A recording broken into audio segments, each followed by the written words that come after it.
We're going to have a look through the international newspapers now, and with us here on set is Florence Filmano today.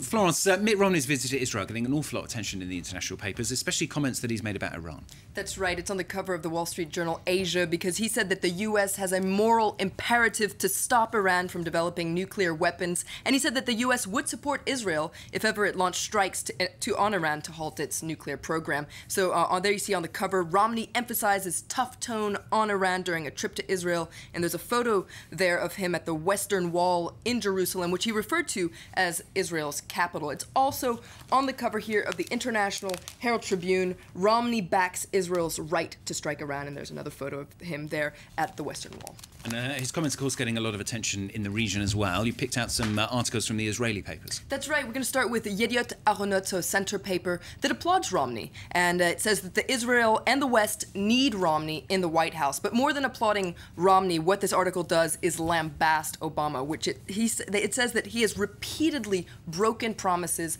lied, sided with Islam. It says that he's more Palestinian than the Palestinians. And according to this article, he'll do even more damage as a second-term president. But there's a different opinion in the left-leaning Haaretz. It says that all this is electioneering, and basically what Romney did yesterday was fish for the Jewish vote ahead of the U.S. Presidential election, and basically he was making promises that he might not be able to keep. And it warns Prime Minister Benjamin Netanyahu not to fall into this trap. Don't interfere, says this article. It says that Netanyahu must serve Israel's interests by refraining from crude intervention in the American election campaign.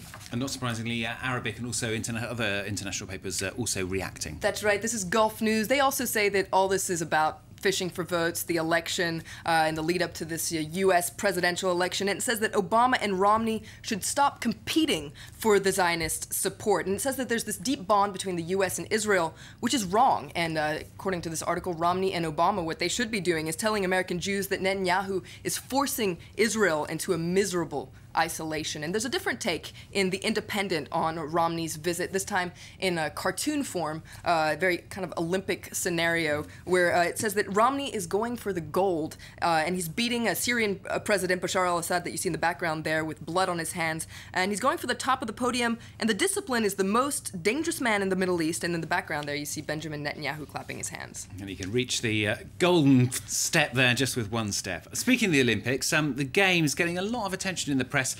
Not just the competition, though. That's right. Now, in the lead up to the Games, we've been covering a lot of scandals and mishaps, and unfortunately, with the beginning of the Games, it just starts again. It seems like every day it brings a new fiasco. This time, the fiasco is about empty seats, and it's on the cover of The Independent. They're calling it the empty seat fiasco.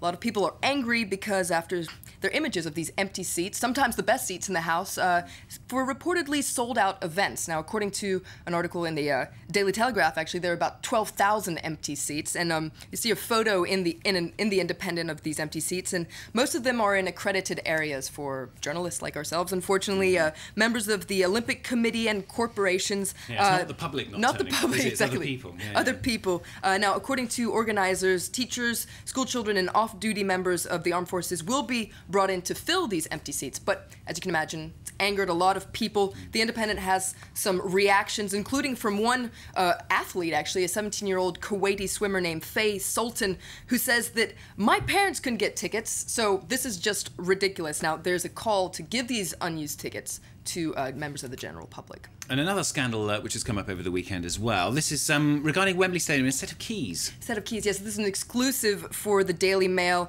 According to this article, it happened during the final preparations of the Games.